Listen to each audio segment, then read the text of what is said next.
અહીંયા મેં જો જારનો લોટ લઈ લીધો છે અને હવે એમાં થોડો સહેજ બાઇન્ડિંગ માટે ઘઉંનો લોટ લઈશું. તો જો હવે હું એમાં સ્વાદ અનુસાર મીઠું નાખીશ, મિક્સ કરી અને પાણી એડ કરી દઈશ.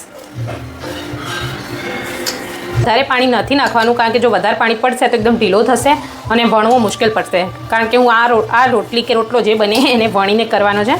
હવે જો આ રીતે લોટ મિક્સ થઈ જાય પછી આ રીતે એને મસળીશું બરાબર. આના 2 મીડિયમ સાઇઝના લોયા બનાવી લઈશું. તમે ચાહો તો આની 4 પણ કરી શકો છો. તમે જોઈ શકો છો મેં ઓરસિયો લઈ લીધો છે અને આ રીતે એને બરાબર શેપ આપી અને ઘઉંના લોટથી આ રીતે કોટ કરી દઈશ. અને પછી વેલણની મદદથી હળવા હાથે એને વણી લઈશું. આ વણવાની બધી જ ટેકનિક લોટ બાંધવા ઉપર છે. જો લોટ સારો બંધાશે તો જરૂર જાર હશે કે પછી બાજરીનો લોટ હશે એની રોટલી કે રોટલો આ રીતે વણાશે જ વગર મહેનતે. આ રીતે ફટાફટ થઈ જશે. ના ટીપવાની ઝંઝટ, ના હાથથી થેપવાની ઝંઝટ. આ રીતે વણીના જ રોટલીના જેમ જારનો કે બાજરીનો રોટલો થઈ જશે. તમારે જે વણેલી જારની રોટલી છે ને આ રીતે તવી પર નાખી દઈશું અને એને સ્લો ગેસ પર થવા દઈશું. હવે જો ઉપરથી એનો કલર ચેન્જ થઈ ગયો, એનો મતલબ એ નીચેથી થોડી શેકાઈ ગઈ છે, તો એને આ રીતે પલટી દઈશું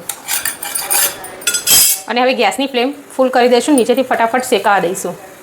આને આ બાજુ બીજી બાજુ પલટી દઈશું. જો આ બાજુ શેકાઈ ગઈ છે, જો એની જાતે જ ફૂલી રહી છે. હવે આ કપડાની મદદથી એને સારી રીતે શેકી દઈશું પ્રેસ કરીને.